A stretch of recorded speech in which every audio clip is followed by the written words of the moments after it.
दर्शकों, जेके अपडेट में आपका स्वागत है। मैं प्रशांत भारद्वाज। उधमपुर में 8 घंटे के भीतर ही दूसरा धमाका हुआ है। ये धमाका 2 मील इलाके में पार्किंग में खड़ी एक बस में हुआ है। इससे पहले भी 2 मील चौराहे पर ही एक पेट्रोल पंप के पास खड़ी बस में धमाका हुआ था।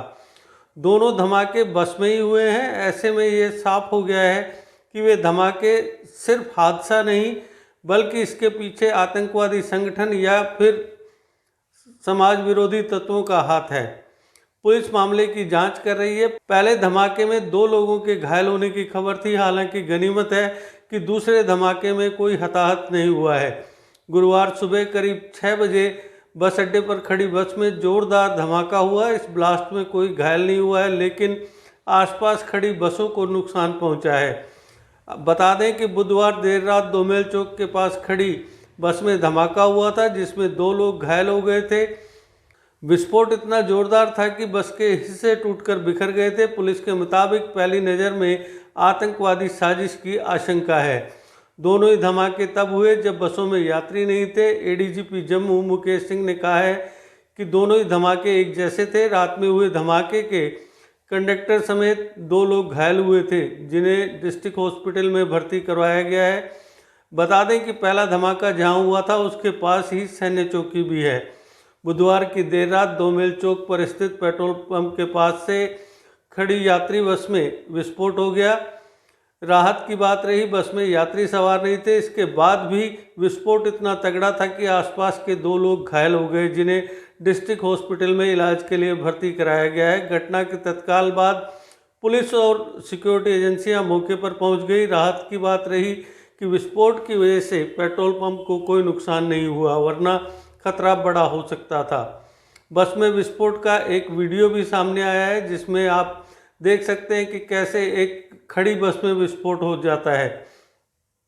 घटना को लेकर अब सवाल उठ रहा है कि कहीं ये आतंकवादियों की कोई साजिश तो नहीं थी या फिर विस्फोट के पीछे कोई और वजह थी। विस्फोट बस के बीच वाले हिस्से में हुआ और इतना तगड़ा था कि एक हिस्सा पूरा उड़ गया। बस के बगल में ही खड़ी एक और बस खड़ी थी, उसको भी मामूली नुकसान पहुंचा है। सेना, सीआरपीएफ और पुलिस ने इलाके को घेर कर छानबीन शुरू कर दी है। पुलिस सूत्रों के मुताबिक उधमपुर में पुराने हाईवे पर टीसीपी 2 मील क्षेत्र में बेगड़ा पेट्रोल पंप पर एक मिनी बस समेत 6 बसें खड़ी थी। रोज की तरह बसंतगढ़ रूट की बस JK14D 6857 शाम 6 बजे खड़ी हुई थी और रात 10:30 पर इस बस में जोरदार धमाका हुआ। बस और पास ही खड़ी मिनी बस JK14G 5147 का एक हिस्सा भी चकनाचूर हो गया।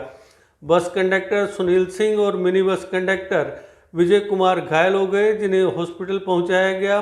धमाका इतना जोरदार था कि आसपास के आवासीय इलाकों में इमारतों में भी कंपन महसूस किया गया। पुलिस, सेना और सीआरपीएफ के आला अफसरों ने घटनास्थल पर पहुंचकर छानबीन की। पेट्रोल पंप के ठीक सामने सैन्य चौकी भी है। खुफिया एजेंसियां और पुलिस आतंकवादी हमले के एंगल से इनकार नहीं कर रहे हैं। हालांकि अभी तक धमाके की वजह साफ नहीं हो पाई है। इस वारदात के कुछ घंटे पहले ही पुंछ जिले में एक महिला को 4 किलो IED के साथ पकड़ा गया था। पूछताछ के लिए आरोपी महिला जैतून अख्तर और मोहम्मद रियाज नामक शख्स को हिरासत में लिया गया है। पुंछ से सटे राजौरी जिले में गृह मंत्री की 4 अक्टूबर को रैली है। इसे लेकर दोनों जिलों में सिक्योरिटी अमले को हाई अलर्ट पर रखा गया है।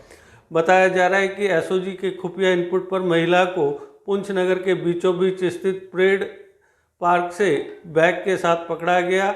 IED कहां से आई और कहां ले जाई जा रही थी, इसे लेकर पूछताछ की जा रही है। गृह मंत्री के दौरे से पहले शक्तिशाली विस्फोटक पकड़े जाने के पीछे बड़ी साजिश मानी जा रही है। वहीं दूसरी ओर उधमपुर में धमाके में घायल बस कंडक्टर सुनील सिंह की पीठ पर छर्रे लगे हैं। सुनील ने बताया कि कठुआ रूट की बस से 2 नग बसंतगढ़ रूट की बस की छत पर रखे गए थे। उसने खुद तिरपाल से सामान ढका और बस में सोने के लिए चला गया। उसके कुछ ही देर बाद जोरदार धमाका हो गया।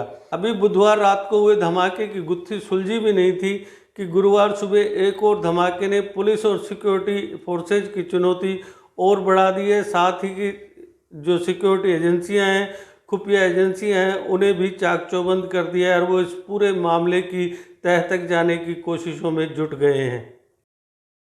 ये तकरीबन कुछ 6 बजे के करीब मॉर्निंग में सिमिलर काइंड ऑफ जो है एक ब्लास्ट की जो इन्फॉर्मेशन आई है। ये बस यहाँ पर खड़ी थी जो कि रामनगर के रूट पर जाती है। बस जो थी वो खाली थी, तो इसमें सवारी वगैरह नहीं बैठी हुई थी और इसमें जो है अभी तक कोई इंजरी की रिपोर्ट नहीं आई है। तो फिलहाल अभी इन्वेस्टिगेशन चल रही है, क्योंकि रात को भी जो है 10:30 बजे करीब सिमिलर काइंड ऑफ जो है ब्लास्ट हुआ है। तो अभी मॉर्निंग में भी ऐसा ब्लास्ट सिमिलर काइंड ऑफ जो है वो रिपोर्ट हुआ है, तो उसकी तफ्तीश में हम सब पूरे हैं। क्या लग रहा है आपको, क्या है सर, किस तरह का हो सकता है? देख रहा ये ब्लास्ट है, तो मैंने आपको बताया कि बाकी डिटेल्स तो जब पूरी इन्वेस्टिगेशन हो जाएगी उसके बाद ही हम बता पाएंगे इसमें किस नेचर का है। और अभी टीम जो है वो भी पहुँच रही है थोड़ी देर तक। बाकी हमारी जो यहाँ की जो लोकल एक्सपर्ट टीम है, हमने बाहर से भी एक्सपर्ट टीम को बुलाया है, जो ब्लास्टिंग एक्सपर्ट टीम है, तो वो उसको पूरा मायना करेंगे और उसके बाद ही हमें किसी कंक्लूजन में पहुँच पाएंगे। सर सिलसिले में 2 धमाके हो चुके हैं सर, कोई हाई अलर्ट, कोई शहर में कोई सुरक्षा व्यवस्था? हाँ देखिए क्या कहते हैं, वो तो कल से ही जैसे ही हमें पता लगा हमने तभी से जो है हाई अलर्ट किया। और फिलहाल अभी जितने भी यहाँ पर बसेस लगी हुई हैं, तो हमने इसमें ये रखा है कि बिना चेकिंग इनका AST होगा अभी इनको निकलने नहीं दिया जाएगा, क्योंकि हो सकता है कि अगर जो है यहाँ पर ब्लास्ट रात को ब्लास्ट हुआ है और अभी यहाँ पर भी हुआ है, तो रास्ते में जो गाड़ी है उसकी भी हमने चेकिंग। रात के धमाके में कुछ सामने आया सर, कुछ अभी तक कोई? अभी कुछ नहीं, अभी इन्वेस्टिगेशन चल रही है। वो जो भी कोई फैक्ट्स होंगे वो आपसे हम बिल्कुल जो बसें यहाँ से निकली हुई हैं वो उनकी हम जो है रास्ते में ही जो हमारे नाका पॉइंट्स है वहीं पर ही हम उनको डीबोर्ड करके जो है इनकी चेकिंग कर रहे हैं। और इसी तरह जो और भी किसी रूट की बस, हम सिर्फ रामनगर पर्टिकुलर नहीं है, हम जितने भी रूट की बसेस यहाँ पर उधमपुर के लिए निकल रही हैं, जो बसेस आ रही हैं, उनकी जो है जहाँ भी हमारे नाका पॉइंट्स है वहाँ पर हम। ये कितने बजे का इंसिडेंट है सर? ये 6 बजे का इंसिडेंट है, मॉर्निंग 6 बजे हुआ है। Deshbhagat university Punjab courses offered PhD, post graduate, under graduate, PG diploma, diploma certificate. Contact us for admissions.